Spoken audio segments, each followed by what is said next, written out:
Uganda Extra.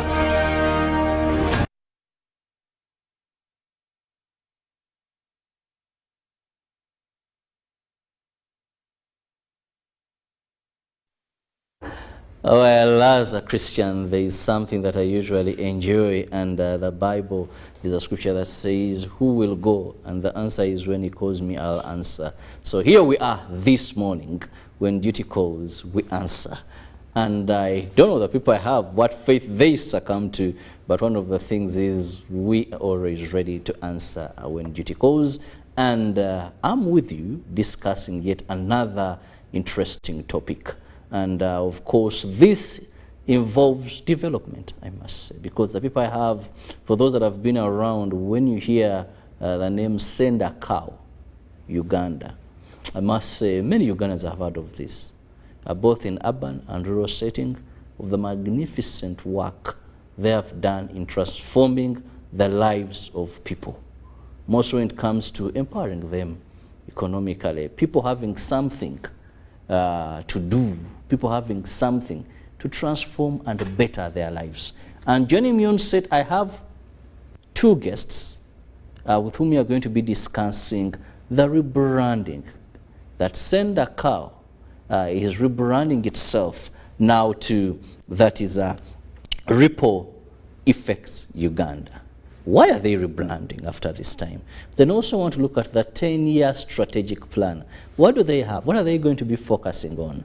And join me to welcome, that is Dr. Fred Ocheng, who happens to be Africa Country Director, Ripple Effects, and he's based in Nairobi. So he's a guest in Uganda. You're most welcome. Thank you so much, Mr. Chirabu. Really great pleasure to be here.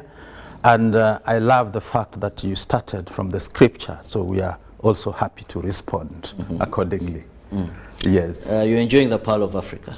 Of course, yes. And really a pleasure to even come and see what we are doing here in Uganda, the improvements that we have made in the living conditions of our people here in Uganda, the work that Pamela and team are actually also doing here. It's quite impressive, and we are very, very happy that as Ripple Effect, we have been able to work alongside communities to be able to use those resources they have to better their lives, you know, in this country. So please, you can extend your stay. That I'll explain as we enjoy Uganda and get to enjoy more of what we have here. The peaceful environment, the very hospitable people, loving and caring. Everyone has a smile on their face. So please, feel at home. Just like Kenyans. Just like Kenyans. Yes. Well, let me blow my own trumpet. I don't know so much about that, but I'm very sure about Ugandans. Now, just next to me is, that is Madame Pamela Ebayangat, who happens to be the country director, that is Ripple Effects Uganda. It is a pleasure having you on set. Thank you so much, and good morning to all of you. It's such an exciting time for us as Ripple Effect, formerly Send a Cow. And it's an opportunity for us 30 years back, but now we are rebranding. So we will speak about a lot about how far we have come, and of course let the public know that yes, much as the name is changing, we are still doing the same thing here in Uganda. Thank you. Now I may know what Send a Cow has done for Uganda's case. I've seen the rural development programs that are so magnificent, and they're transforming lives of people. I must commend you for that. But to my viewer, someone who has never heard of Send a Cow, that is now rebranding into Ripple Effects Uganda, who are you? Well, Send a Cow, now Ripple Effect, is an NGO. It's a non-government organization, and it has been in existence for the past 34 years. Interesting enough is that Send a Cow started in Uganda, and through the church, that is through the late Archbishop Mpalanyi Nkoyoyo. And what happened was that he happened to visit the UK, and there were farmers who were interested in supporting Uganda because of the poverty that was going through, that the country was going through. And interesting enough, the thoughts was, can we send cows? And that's how the whole story began. However, as an organization, our areas of work are basically rural and peri-urban. Of course, we talk about peri-urban because we focus on the youth. And you know, the youth usually like peri-urban areas. We work with women. We work with the people with disability. We work with the refugees. And of course, our vision is to see a confident, thriving and rural, sustainable rural Uganda. That is what we'd like to see. Of course, our mission, we aim at inspiring and equipping Ugandan communities to transform their lives and protect the planet. That is what we aim at. And of course, our priority areas are three, basically: sustainable agriculture. We are also looking at gender and social inclusion, and also enterprise development, because we believe that our communities, those are the areas that we focus on. But also, more or less, as a non-governmental organization, we don't work on our own, but we ensure that we squarely fit into the National Development NDP 3 for Uganda. And of course, we are happy that the priority area of focus is agriculture. So we squarely fit into that, and also into the SDGs. Of course, one of them is no poverty, and we're happy that we are able to fit into the global national priorities as well. Thank you. Well, when you talk about now Ripple Effects Uganda, that is Send a Cow, I think I first heard of Send a Cow about 20 years back. If memory serves me right, this is in some rural setting where someone was given a cow, and in case it gave birth to a calf, then you had to pass on the calf. So I come from a family that was able to get a calf that had been passed on by somebody else. Fantastic. And also, we were supposed to pass on, but ours was giving birth to bulls. So you're one of our beneficiaries. Yes. Like every time it was a bull, and you can't pass on a what? A bull. So you have to wait, and it gives birth to a female. But of course, after about, I think, even when we had lost hope that this thing would ever give us, then there came a calf that was female, and you had to pass it on. So that's how I got the Send a Cow. That's now branding into Ripple Effects. And I'm very proud that you're concentrating more, among other pillars, agriculture. Yes. Because one of the things that hurt me is when you keep on saying, our backbone is agriculture. Well, Fred, this is for us Ugandans, and we cherish that, but you find that only 40% are in commercial agriculture. Most of them are in peasant agriculture. Very true. Some little. They're not making anything, they're not making money, they're out of the money economy. Right. Yes. So any attempt to see our people into the money economy is something we welcome so much. Any attempt to fight malnutrition, I don't know how far you've moved in Uganda, but we still have challenges of nutrition. True. And these kids looking very funny. Yes. The areas of focus, enterprise, we have very many youth in this country that don't have anything entrepreneurial that they can concentrate in. But I'm happy that Send a Cow Ripple Effects has done a great work. Now, Fred, give us the general overview of this, the African perspective we've had from Uganda. So the overall perspective of Ripple Effect.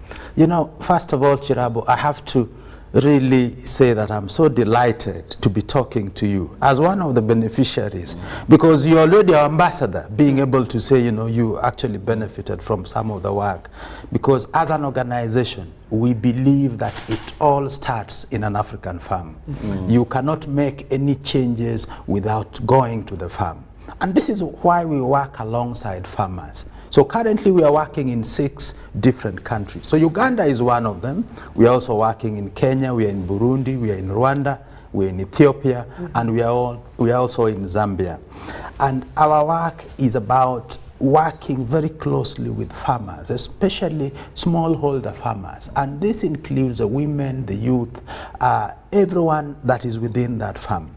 And it is in recognition that if we want to change nations, we must start with the farms. Yeah. We must start with those who are struggling to be able to put food on the table, who are struggling to send their children to school. It is so important. And we want to enable them to learn more. So training is a big part of the work that we do. We want them to be able to learn more so that they can grow more, and then they sell more. You know, they have more food on their table, they can take their children to school, they can access medical services, and these are programs that we have across all the countries that we work in. Up until now, we have been able to touch about 1.3 million people in all the countries that we work.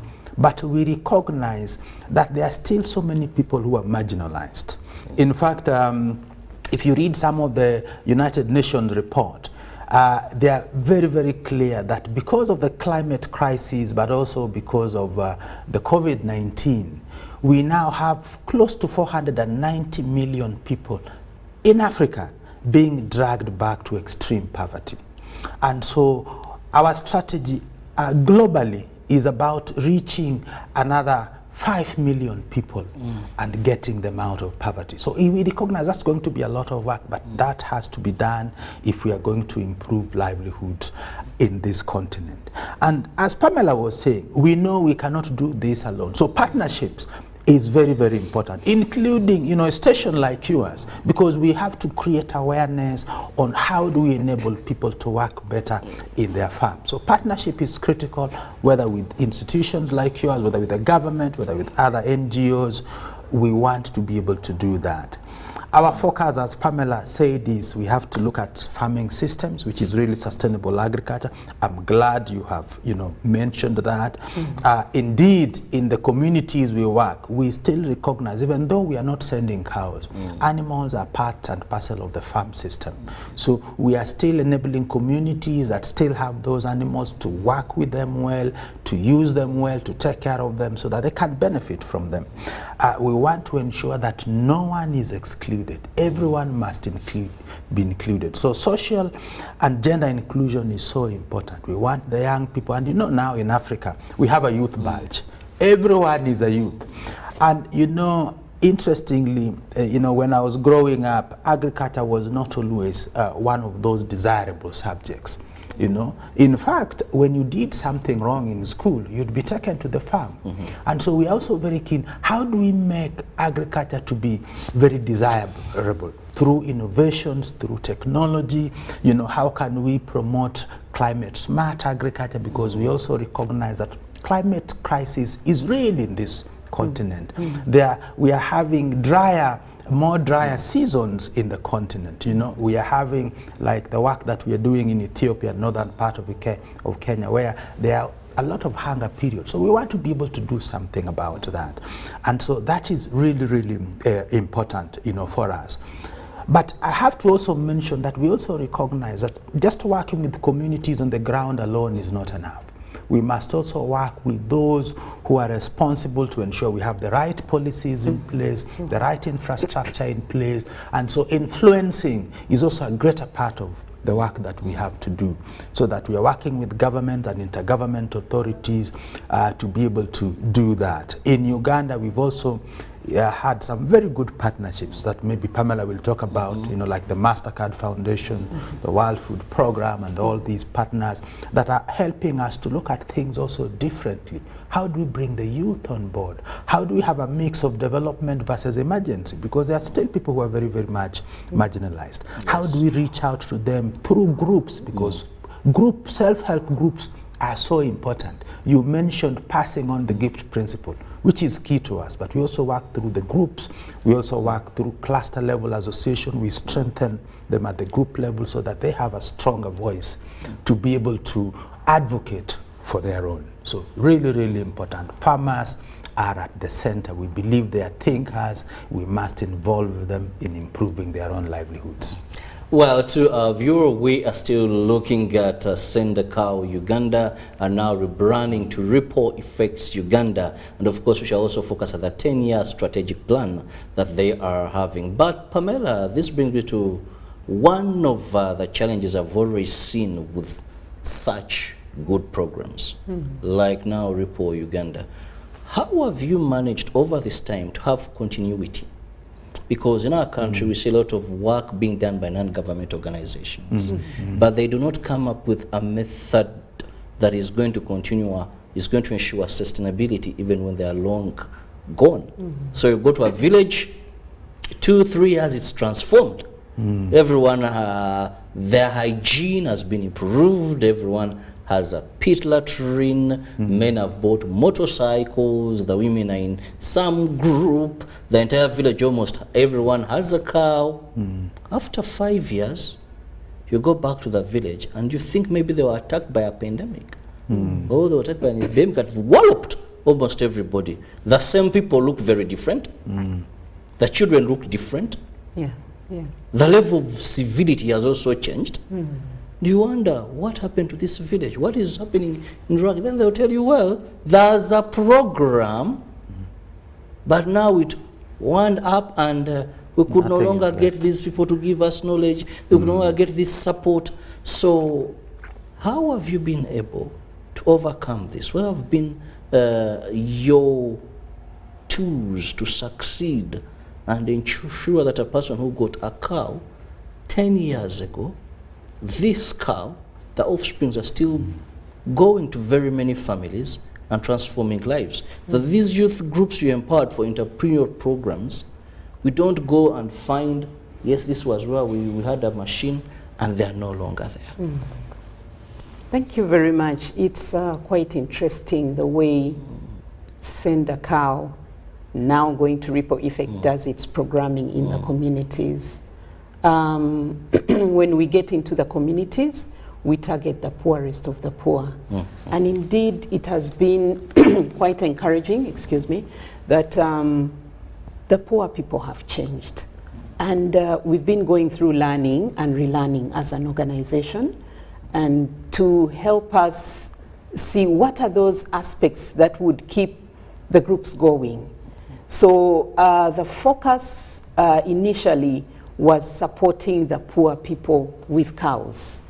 But just like Fred mentioned earlier, we would get the poorest of the poor people into groups.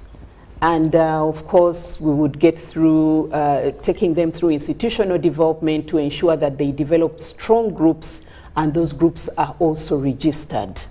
And we ensure that within those groups, they are able to learn beyond the cow or maybe agriculture aspects.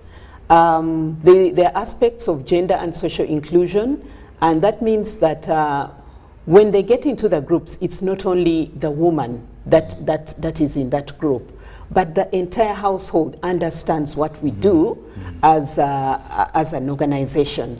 So just like you mentioned, it's quite interesting that when you get to a community, you can be able to identify that this is a household that was supported by Sendakao, and you know, we are able to tell by the hygiene aspects, and also beyond the hygiene aspects is the empowerment of the women.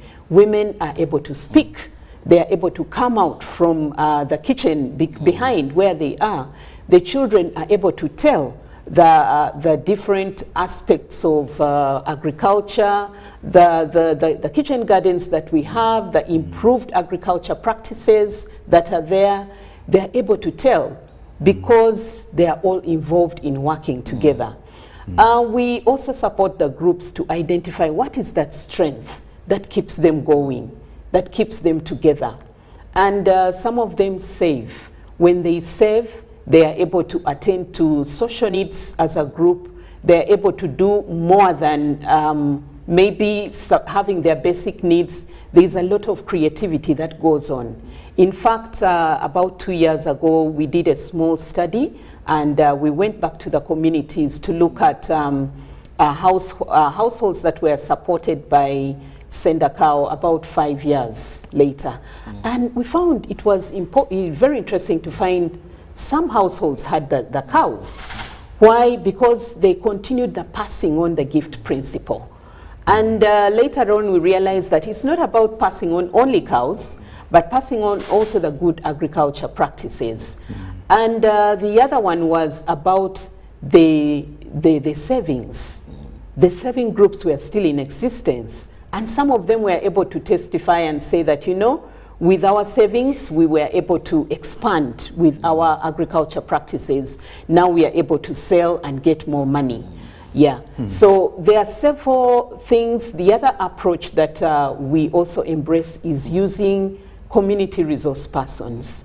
They are retooled with basic kind of support, like peer support for the farmers. And even when we leave the communities, the community resource persons are go-to people. So the farmers go to them, and they are able to ask about maybe linkages. It's not about maybe an agriculture practice, but where do I get improved seed? Where am I able to get maybe the next probably a processor? You know, they are go-to people. And also these community resource people are introduced to the district local government, to the community development officers. So very quickly they are able, if they don't have an idea, they can call up the community development officers and they are able to be supported. So you find that those are the strength, that's the strength that we have in our communities. The cow was very interesting in the beginning because many people were interested in the cow. But slowly by slowly, we thought that it shouldn't be about the cow alone. What is it that we can also pass on? The good agriculture practices, improved seed we can pass on, even relationships at households. We've realized that agriculture has only been successful, and then maybe incomes have improved at households with improved relationships at the household level. It's quite interesting that sometime when you get to a household and agriculture, maybe they've got a bumper harvest, the woman may steal some produce, take to her mother. The man will steal some, take to the drinking joint. Then who suffers? It is the child. So you find households slide back into poverty. But it's very important that besides improving the agriculture practices and them embracing improved agriculture practices, that also relationships within the households are improved. And that's why we emphasize on gender and social inclusion within the household. And we keep building right from the poverty level to improved household relationships, and then eventually linking them to markets. And actually I must say that one of our very successful projects is with the World Food Programme. We are improving agriculture, market systems in the areas of Chegegwa and Isingiro. With the refugees, you know, we try to ensure that there is less dependency, but more of capacity building among the communities that we work with. Well, interesting interventions there, and I like the fact that they look for the poorest among the poor. Now, transforming that person is not that very easy. Of course, we know one time someone asked me, if you give a poor person a pig, who needs food, who will eat the other first? But well, at least we saw that when it was the time by then of the sending a cow, that it required a lot of work being done there. I must say, I must commend you. I'll be going for a very short break now. When I return, I'm going to be focusing particularly on why the rebranding after these many years and why the word cow being left out. We'll return shortly. Stay with us. Live from UBC Studios in Kampala, this is Good Morning Uganda Extra.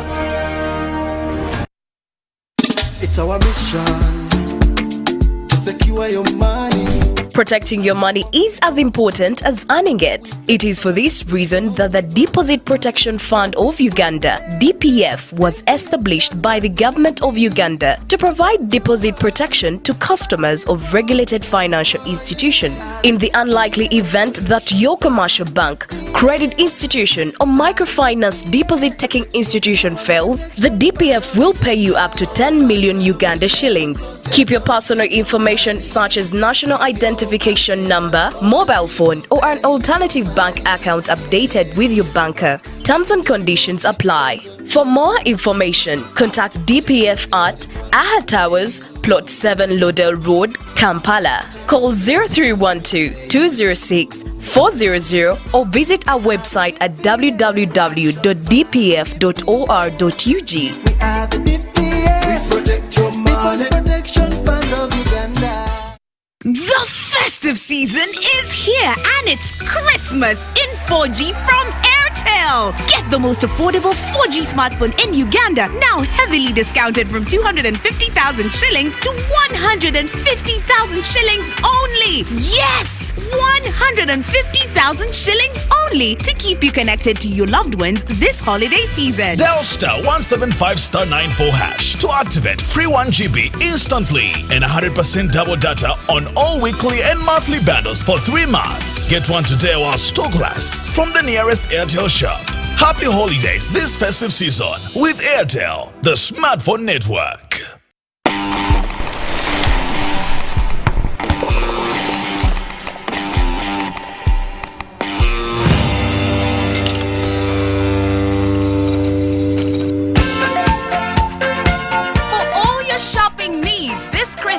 Come to Capital Shoppers. We have a variety of items like gift hampers, foods, garments, cosmetics, and all sorts of drinks. Enjoy your shopping experience this festive season at affordable prices in our fully stocked branches in the following areas: in Tinder Station Road, opposite Makere Business School along Port Bell Road, Duster Street opposite Nakasero Market, and Garden City on Yusuf Lule Road. At Capital Shoppers, we offer you value for your money. To all our customers and suppliers, we thank you for your continuous support. We wish you a Merry Christmas and a Happy New Year.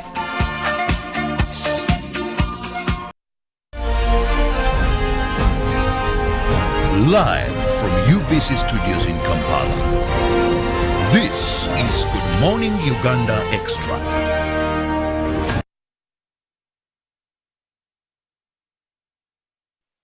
Welcome back from that short break. Thank you for being with us here on UBC TV, where we are discussing community transformation. And I'm with people from, that is, Send a Cow. Of course, now it is rebranding to Ripple Effect Uganda. And it's now time we discuss more of the rebranding, having known what they do, how they carry it on, how they have ensured sustainability.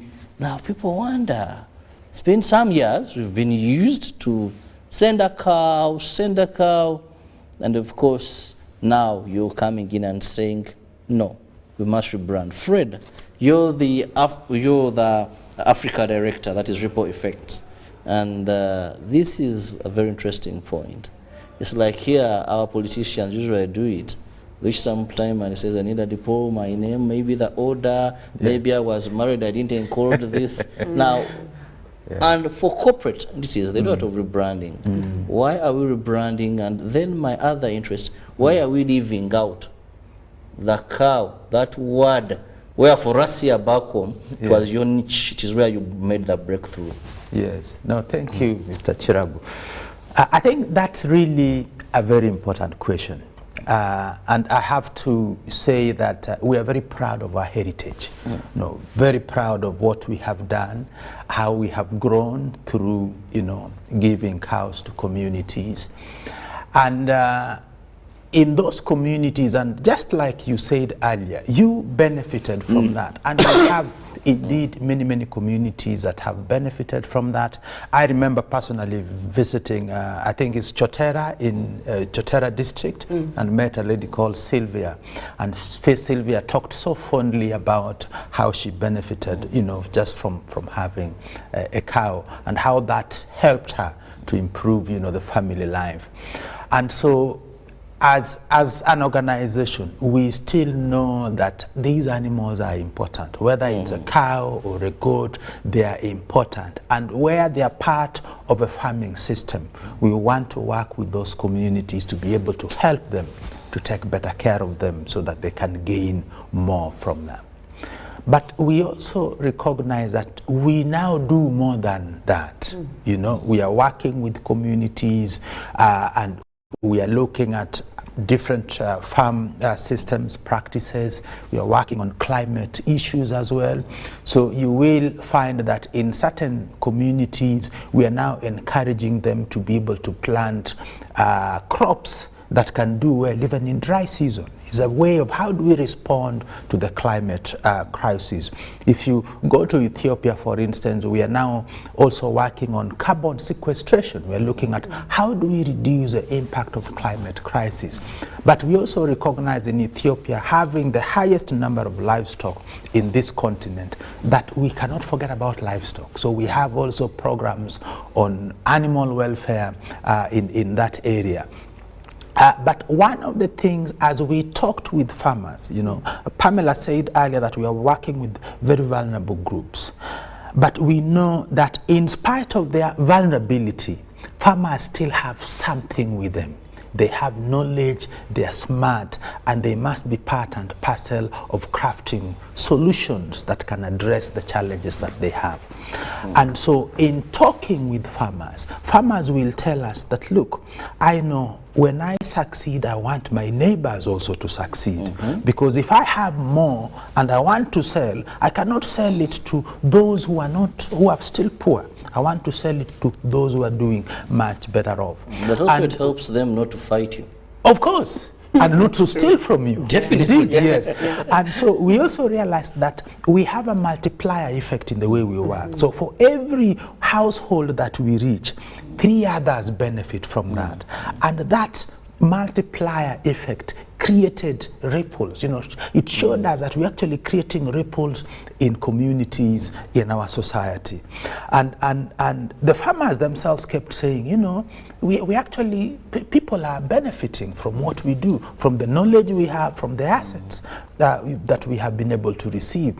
And we thought, what better way than to call ourselves ripple effect? And so we have changed from send a cow to ripple effect.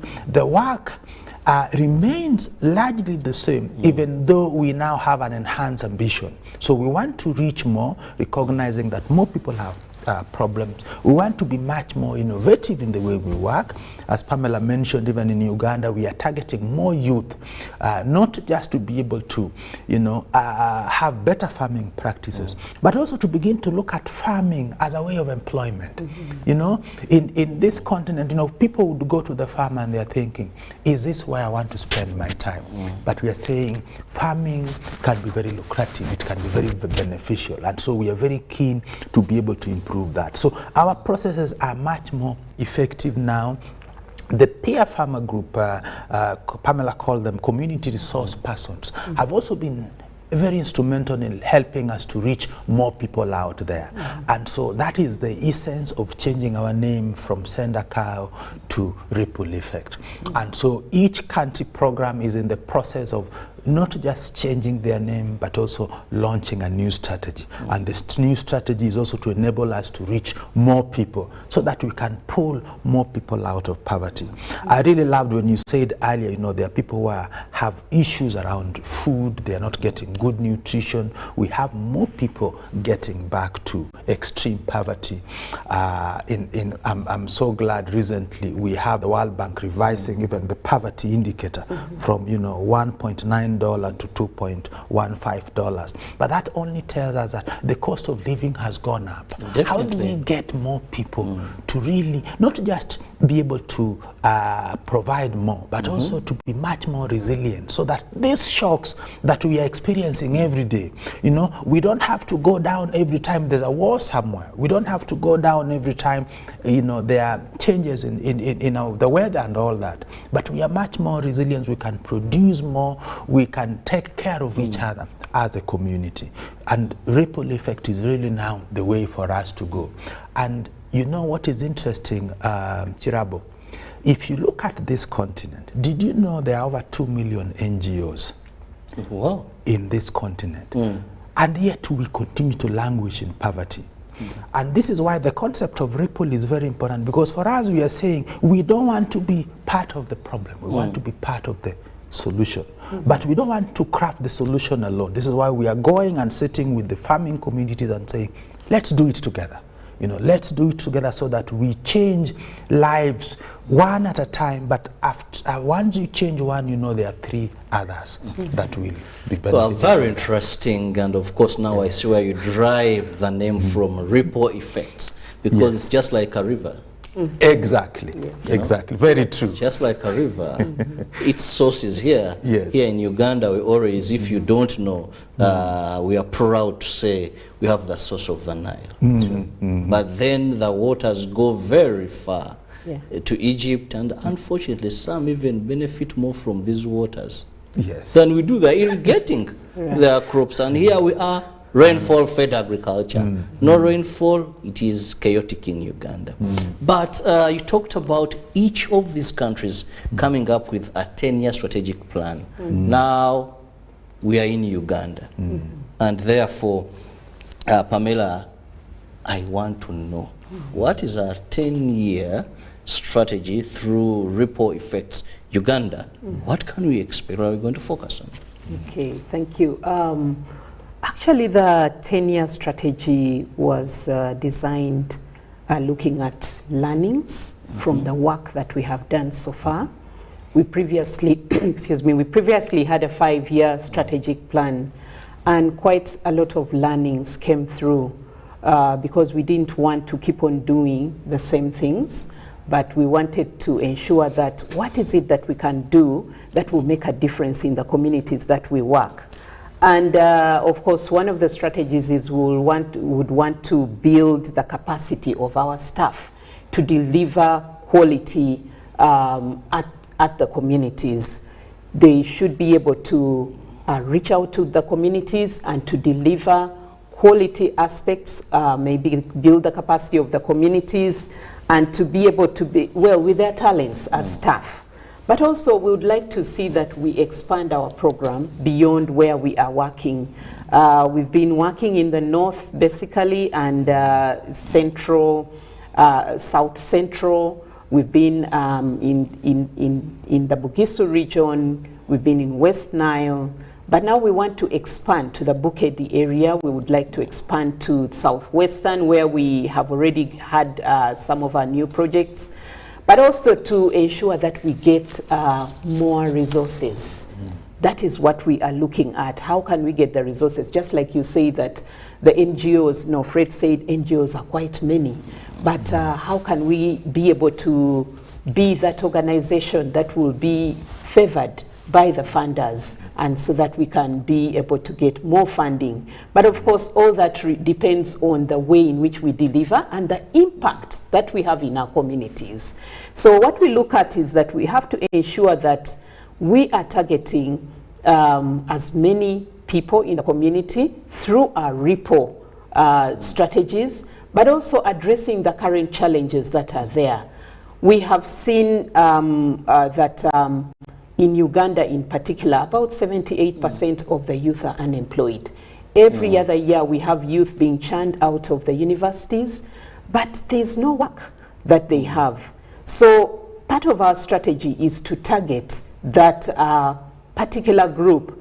And I'm happy to say that through our new funding with Mastercard Foundation, we will be looking at more than 50,000 youth. And that is just a contribution to what the government would be supporting.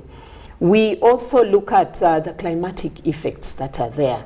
We know we can't ignore that. Through our strategy, we will have to still contribute to aspects of mitigating climatic effects, because we can't continue promoting good agriculture practices when the reality is there. And 2022 Mother Nature has spoken. Yes. And she has been very harsh on us. Yes. So we need to protect the planet as well. And that is why our mission spells it out very clearly. So, of course, as usual, of course, we still have populations where they don't have safe and nutritious foods. That is one of the things that we'll still focus on. We'll have to ensure that we still also promote relationships at households, so that gender and social inclusion aspects have to come in. And Pamela, that is where I want to ask, how is that done? Yes. You know, promoting relationships, because I've gone to families where I'll use something we've talked about, where maybe the lady, through some organization, she's given a cow, she's given a goat, a pig, or poultry. And even if it's time, maybe this cow needs water, the husband will say, your mother's cow is lacking water. Yeah. You can't find water for your mother's cow.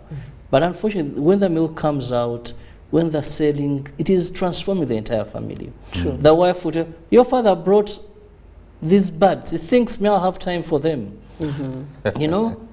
It's not family property. It is the husband or a child or a son in the family. This boy's cow, this boy's. So how then do you handle the issue of relationships? Maybe sometimes the worst is the cow is giving milk, the husband is stealing some and selling. Now the wife is saying, this is my cow. Do you know even how I began owning it or getting it?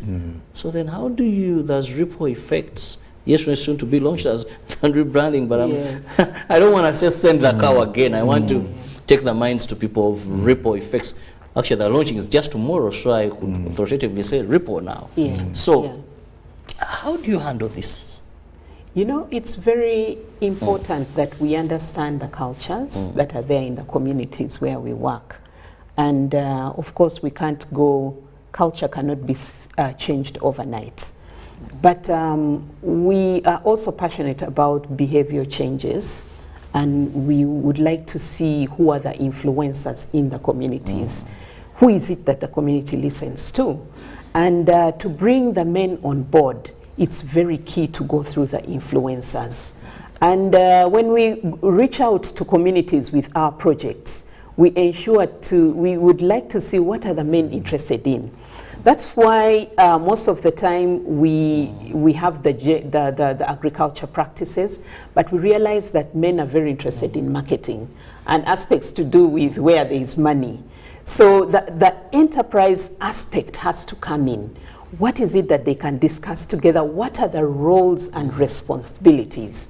And practically, we have a model we called transformative household methodology that we use in our gender and social inclusion thematic area, where we get at the household level and then the family plots out what is the role of the man, the role of the woman, the role of the children, and what is it that is happening now. So they get the reality and make the comparisons. And I must say that we have tried our level best to influence men to about 50%. I can't say 100%. Men have been influenced, and they've appreciated that if we work together, if we plan together, if we know what our roles and responsibilities are, because of course there are certain roles like reproductive roles that the men cannot do. But where is it that they can come in? And because of that discussion together, first of all at the household, but as a group, and then having dialogues at the community level. We have gender dialogues that go on. And people share experiences, and we have even models that the communities look at. You have a family that is a model, they have worked together. So communities look at them as examples. So those are the things we have been able to use to influence the communities. Can I give you an interesting example, Mr. Chirap? Please do. Because of the example you just gave, where you're saying a man would probably steal the milk, and yet it's a family thing. we have had cases where you go to a household and the children are malnutrition. Well. But the man is well endowed. Let me use that word. Just He's like very I say. healthy, Yes. you know. And we realized in one of the groups we are working with, that the issue was when you look at the way they are eating, the eating habits, the man portion is much bigger, while the portion for the rest of the family are very small. So when it's chicken, the man gets, you know, the nice part, and the kids will share the neck and the rest. And through that tool, we were able to get the man to understand that, look, your children are really thin and malnutrition just because of simple eating habits. So if you changed that simply by changing, maybe getting, you know, slightly less but enough, so that you can also leave some for others, you have a family that is happier and healthier. And we have seen the results here. We have seen the results in Zambia, in Ethiopia, just through that tool, using very, very normal day-to-day things that happen within a family. So it's very interesting. Very interesting indeed. There is so much that happens, and some of them are even culture, you know. Exactly. That man Yeah. eats this part of the chicken. Here in Uganda, there are specific parts Good that parts. a man can eat when it comes to fish. Yes. Yes, the head is for the head of the house. Yes. How dare you Touch it. How dare you, a wife, and you take that, it's an abomination. But of course, there are things we've come over a time. Sometimes women are not eating eggs here. No chicken was for the men. How do you eat chicken? But today, one of the things they like so much is chips and chicken. Yes. I don't know how, maybe because it took them time. But anyway, I have from that, now let's get to actually the gist, which is the rebranding, reliably informed. It's going to be on the 12th, which is just tomorrow. Tomorrow, So yes. what is it going to be like? I mean, what should we expect? I don't know if it is the country director or the Africa director. Who of you feels should take on this? Yeah. I think she will start. I can add one or two. Okay, yes. Pamela, let's Yeah. begin with you. Yeah, tomorrow is going to be not only kind of like a public launch, but it's also a celebration for the work that we have done in the past 34 years in Uganda as Sendakau, but now Ripple Effect. So we are going to have a celebration tomorrow at Next Media,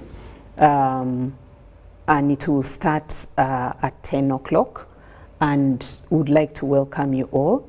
One of the things that I forgot is partnerships, very key for our 10-year strategy. We are looking at partnerships. We are going to emphasize on partnerships, and we would like to, when in our work, co-targeting, looking at when you go to a particular district or which other organization is working there, what is the government program that is there, so that we are able to not to kind of like we don't duplicate what is already there. So because of that, we are inviting our partners to come and celebrate with us. It will be a duo kind of celebration. We are having a name change launch and also launching our 10-year strategy. The 10-year strategy is from 2020 to 2030. However, because of the COVID situations, we delayed the launch, and this is the appropriate time. And I must say that we are beginning to see some of the results of this strategy. It's already running. So you are all welcome. We shall also be live streaming. We will share a few, we'll share the links for the live stream for people who are not able to come physically to the Next Media. Otherwise, you all be welcome. Thank And you. Yes. can I add, you know, the way we are doing launches across our different countries, first of all, I think is just to remind all of us that, as Pamela said, we must work together. There is an African proverb that says, if you want to go fast, you go alone. But if you want to go far, have to go together. So we are really Some use the word run. exactly. If you want to run, if you want to run longer, it has to be distances. it has to be collaborative. So we're really appealing. We want to be able to work together with like-minded people to make improvements to our communities. But the second most important thing, and this really is aligned to what the late Kofi Annan said, that the challenges and the problems that we have, including the solution, are things we must all take responsibility for. Africans must take responsibility. And this is why, for us, we also believe that we must also come together and take responsibility and design solutions together. And this is why, for us, farmers at the center of all the things that we do, recognizing that we are not working with people who are poor. They have something, we can start with. And so as we look at our strategy for the next 10 years, we are saying we want to work alongside these farmers. And those are the partners that would like to see a change in the communities. Let us all work together to be able to make a difference. I think it is time. Africa has a lot of resources. You know, yesterday we were talking with Pamela and said, if you look at Uganda, Uganda should be exporting food to every country around because there's good rainfall and everything. And we should not be having cases where we have extreme poverty. So this for us is so important, and really those who would like to work towards alleviating poverty, come and let us work together. Well, I love the fact that you're welcoming others to come and join hands in ensuring we improve the livelihoods of our people, government inclusive. Now, I must let you people go. But before I do that, Pamela, what is your parting shot? It's just to encourage the viewers and the public that as an organization, we are working hand in hand with others to ensure that we contribute to better livelihoods for our communities. But in our 10-year strategy, we'll ensure that we reach at most 800,000 people in Uganda. So we are looking forward to working with the government and other partners as well to make sure this works out. Thank you. Well, Fred, I won't let you go without learning at least a word from Uganda. And the word is akatalekeka. Can you pronounce that? Akakalekeka. Akatalekeka. Akatalekeka. Aha, literally meaning, well, your final word before we depart. Thank you so much. You know, I wish to, you know, from where you started by quoting the scriptures, I thought, you know, we could end there by saying, let us love one another, you know, because when you love one another, you don't want to see the other person suffer. And one of our very key value is compassion, very linked to that. And compassion with the communities we work with the people we work with, enable us to give meaning to the work that we do in empowering and improving, transforming their lives and protecting the planet. Well, I want to thank you so much. That is Dr. Fred Ocheng. That is the Africa Director for Ripple Effects.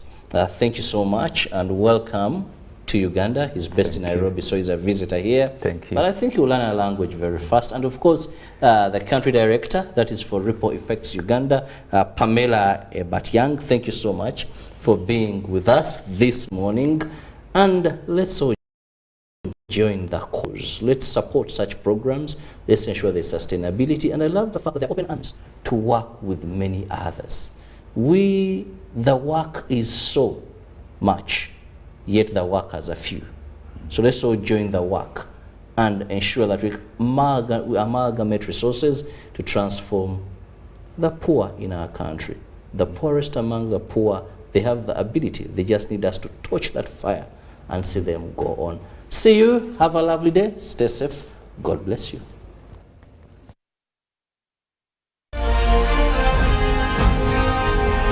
Live from UBC Studios in Kampala.